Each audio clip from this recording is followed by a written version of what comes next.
Hai teman-teman di seluruh Nusantara. Di kesempatan kali ini saya akan mencoba untuk memperbaiki kulkas 2 pintu, yang mana untuk kerusakan kulkas ini yaitu tidak dingin. Nah, ini saya rasakan di bagian rak-raknya ini terasa tidak dingin ya teman-teman. Jadi kita akan coba lihat. Nah, ini untuk air mineralnya juga saya rasakan tidak dingin. Kemudian di sini nampak modelnya adalah GR RG66ED. Dan di sini untuk berapa watt dan ampernya sudah tertera nampak. Jadi kita harus pastikan betul apa kerusakan dari kulkas ini.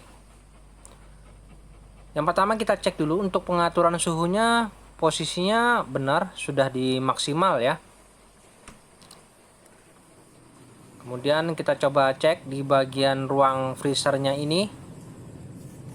Nah, di sini tidak terjadi proses pembekuan yang mana semestinya, sehingga makanan ini di sini tidak bisa membeku. Nanti kita akan coba cek ya di bagian evaporatornya ini. Nah, ini kita bisa lihat, kita intip di sela-sela kisi ini apakah terjadi pengeblokan ya. Sepertinya terjadi pengeblokan, terlihat gumpalan es di dalam itu. Oke, kita akan coba lihat lagi di bagian belakang. Kita pelajari dulu. Nah, ini di sini ada diagram kelistrikan. Nampak jelas bahwa untuk diagram kelistrikannya menggunakan sistem timer 13. Nah, di sini sudah nampak, kita sudah mengetahui sistem timernya 13.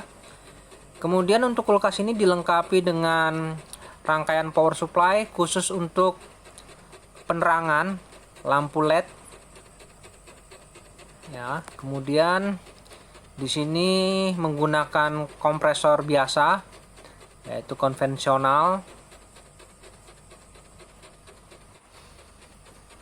Jadi kita sudah mendapatkan data yang kita harapkan.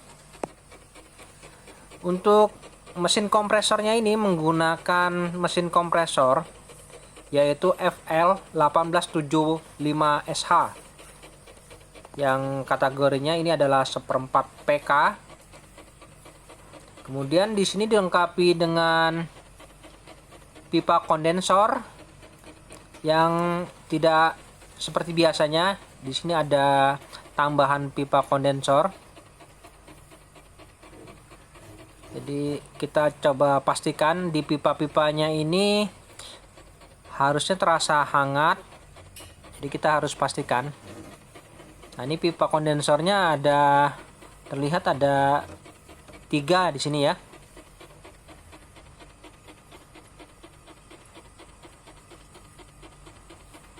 Oke, ya. Jadi sepertinya untuk sistem sirkulasi freonnya normal, dan di sini ada timer yang harus kita cek. Nah, ini terdengar suara timer di sini menandakan bahwa timer ini sedang aktif. Nah, ini kita dengarkan suara timernya ini. Ya. Nah, ini suara timernya, nampak jelas bahwa timer ini aktif. Namun nanti kita akan coba telusuri lebih dalam untuk timer itu. Kemudian kita coba beralih lagi ke ruang freezer. Jadi kesimpulannya di sini kita akan coba buka dulu untuk aksesoris pada freezer ini, kita lepas terlebih dahulu. Jadi kita akan bisa tahu apa duduk permasalahannya. Baik, setelah saya lepas beberapa aksesoris, di sini ada skrup yang harus kita lepas ya. Setelah kita lepas aksesoris, di sini ada beberapa skrup yang harus kita lepas untuk kita mempermudah dalam proses pelepasan pada bagian kap freezer ini. Oke, selanjutnya setelah terbuka, di dalam sini terdapat lagi beberapa skrup yang harus kita lepas. supaya kita bisa melepas keseluruhan. Nah, ini untuk fan-nya normal ya, bekerja. Oke, saya coba lepas dulu. Nah, ini ada skrup 1, 2 dan 3 skrup yang harus kita lepas ya. Oke, untuk lebih enaknya kita lepas dulu sumbernya.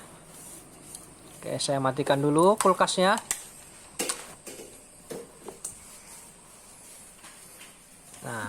Nah, selanjutnya ini sudah pasti tidak ada arus. Kita akan coba lepas dulu cupnya ini. Nah, setelah kita lepas, dan di sini nampak untuk di evaporatornya ini terdapat bongkahan salju yang cukup berlebihan. Nah, untuk kerusakan seperti ini biasanya banyak kemungkinan. Yang pasti kita coba lepas dulu soket-soket yang mengganggu di bagian ini. Nah, ini ada soket fan dan soket termostat. Nah, jadi untuk kerusakan seperti ini, apakah ini kerusakan di timer, apa di heater, atau bimetal defrost? Ya, jadi kita harus bisa pastikan untuk kerusakan ngeblok begini. Nah, di sini saya akan coba berikan trik untuk mengetahui dengan mudah apakah ini kerusakan di bagian bimetal defrost atau bukan. Ya, yang pasti kita coba cek dulu untuk di bimetal defrostnya ini. Nah, di sini ada bimetal defrost yang harus kita ukur. Kita bisa melakukan pengukuran di bagian bimetal defrost ini. Pada saat kondisi salju ini menebal, apakah bimetal defrost ini berfungsi dengan baik? Apabila berfungsi, biasa akan menunjukkan hambatan, nilai hambatan pada skala ohm. Nah, ini bentuk bimetal defrostnya seperti ini ya. Setelah saya ukur ternyata tidak ada menunjukkan hambatan. Mungkin kita bisa langsung menggantinya karena saya curigai di sini sudah kemasukan air ya. Nah, ini penggantinya saya sudah siapkan. Kita bisa langsung saja melakukan pergantian bimetal defrost ini dengan part yang baru. Untuk proses penggantiannya, kita jangan lakukan pengisolasian terlebih dahulu. Nah, ini setelah saya ganti dengan yang baru ya, kita bisa pasang, namun jangan diisolasi dulu karena di sini adalah caranya supaya kita mengetahui apakah sistem kelistrikan ini apakah normal apa tidak ya. Di sini tidak saya isolasi dulu, dan bimetal defrostnya sudah saya pasang. Kemudian kita akan coba pasang kembali kedua soket tadi yang kita lepas untuk soket fan dan termostat. Selanjutnya kita menuju ke bagian belakang. Oke, kita menuju ke bagian belakang. Di sini kita akan coba bongkar timernya ini. Nah, di sini kita bisa mengetahui apakah kerusakan ngeblok ini apakah karena memang bimetal defrostnya, atau mungkin timernya yang bermasalah, atau mungkin heaternya yang bermasalah. Jadi dengan cara ini kita bisa dengan mudah menentukan dan pasti kerusakannya di mana. Oke, saya coba bongkar dulu untuk timer di sini. Baik, kemudian kita coba aliri arus, kita hidupkan ya. Saya colokkan ke listrik. Kemudian di sini untuk timer sini kita bisa lihat. Nah, di sini ada fasilitas untuk melihat apakah timer ini bekerja apa tidak. Kita bisa melihat di sini di jendela ini nampak jelas bahwa timer ini berputar ya. Nah, itu bergerak gearnya itu di bagian dalam, menandakan bahwa timer ini aktif. Jadi untuk rangkaian sistem 13, pastikan untuk timer ini berputar ya. Jadi kalau kita sudah pastikan berputar, ini timer ini normal.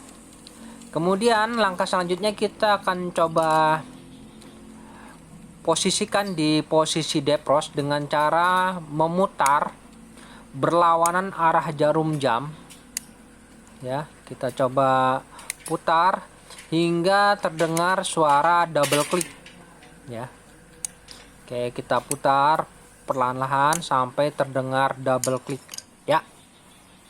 Oke, di saat itu kompresor langsung mati ya, tidak teraliri arus. Jadi kita intip kembali apakah gear di dalam timer ini masih berputar. Kita lihat ya, masih berputar ya. Oke, yang benar seperti itu, artinya untuk heater itu normal. Untuk heater normal, tidak ada masalah. Jadi di sini nampak bahwa timernya menggunakan sistem 13 dan berfungsi normal. Kemudian untuk lebih pasti lagi ya, untuk heater ini kita bisa satukan. Nah, ini kita satukan ya, ujung yang tidak kita isolasi tadi kita satukan. Apakah timer tadi yang awalnya berputar, sekarang kita intip yang normal harus berhenti. Nah, ini ya, kita intip di sini benar. Jadi tidak ada lagi perputaran gear di dalam timer, menandakan bahwa ini normal ya, mantap. Jadi dengan cara ini kita sudah yakin bahwa untuk sistem instalasi kelistrikannya ini normal ya. Dan apabila ini kabel ini kita lepas kembali ya, kita pisahkan ya, kita pisahkan, atau mungkin lebih pastinya kita coba cek ya, terjadi lonjakan listrik. Nah, kemudian kita lepas dan timer ini kembali lagi berputar. Coba kita intip. Oke ya, berputar. Nampak di sini jelas bahwa gear di dalamnya ini kembali berputar. Ya, berarti ini sudah normal. Jadi sudah pasti bahwa kerusakannya itu adalah di bimetal defrost. Oke, saya cabut dulu ya. Kemudian karena kita sudah merasa yakin bahwa untuk timer heater ini normal, kita bisa kembalikan ke posisi kompresor bekerja dengan cara kita putar sedikit ya, berlawan arah jarum jam. Kemudian setelah itu kita kembalikan, kita rapikan lagi. Selanjutnya untuk di bagian freezer ini, untuk sambungan tadi bimetal defrost ini kita isolasi karena sudah yakin masalahnya di mana, yaitu kerusakannya yaitu adalah benar di bimetal defrostnya. Oke, setelah kita isolasi kita langsung saja kita tutup seperti semula. Nah, kita tutup saja. Pastikan soket-soket sudah terpasang semua. Skrup kita pasang seperti semula ya, sudah lengkap semua skrupnya. Oke, sudah terpasang. Kemudian kita pasang kapnya kembali seperti semula, dan aksesoris yang selayaknya kita pasang kembali. Nah, dan di sini sudah terpasang semua ya. Untuk soket-soket lampunya jangan lupa juga sudah kita pasang semua. dan seluruh aksesoris kita kembalikan ke posisinya. Untuk pengaturan suhu mungkin kita bisa taruh di posisi normal saja. Ya, sudah terakit semua. Oke, selanjutnya kita akan coba lakukan tes kembali ya, pastikan. Oke, saya coba aliri arus.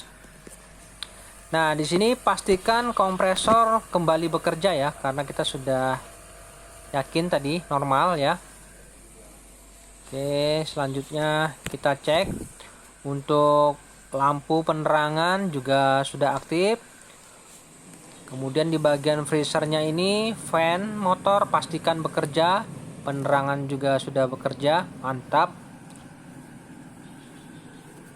Jadi sangat mudah ya teman-teman untuk proses perbaikan apabila kita lihat. Nah, untuk itu saya akan coba uji. Nah, di sini saya coba tes air mineral, saya letakkan di bagian freezer. Nanti kita akan coba lihat hasilnya dalam beberapa hari. Apakah terjadi pembekuan yang sangat sempurna ya teman-teman. Baik teman-teman, setelah 3 hari kemudian saya coba lakukan pengecekan. Untuk dinding-dindingnya ini terasa hangat, pertanda baik ini teman-teman ya. Kemudian saya coba raba di bagian rak-raknya, ini terasa dingin sudah.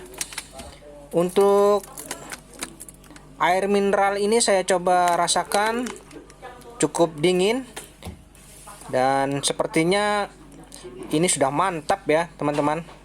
Jadi terlihat seluruh bahan-bahan makanan sudah diletakkan di sini ya. Jadi ini sudah bagus untuk di ruang refrigeratornya. Kemudian saya coba cek di bagian freezernya. Nah, di sini terlihat kepulan hawa dinginnya berhamburan keluar, pertanda baik lagi nih.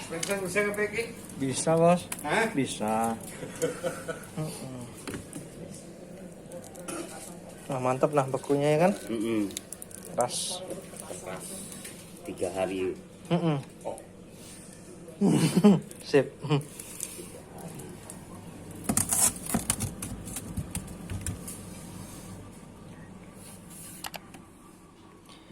Baik teman-teman, sampai di sini dulu perjumpaan video saya, dan kita akan ketemu lagi pada video-video saya selanjutnya. Sampai jumpa.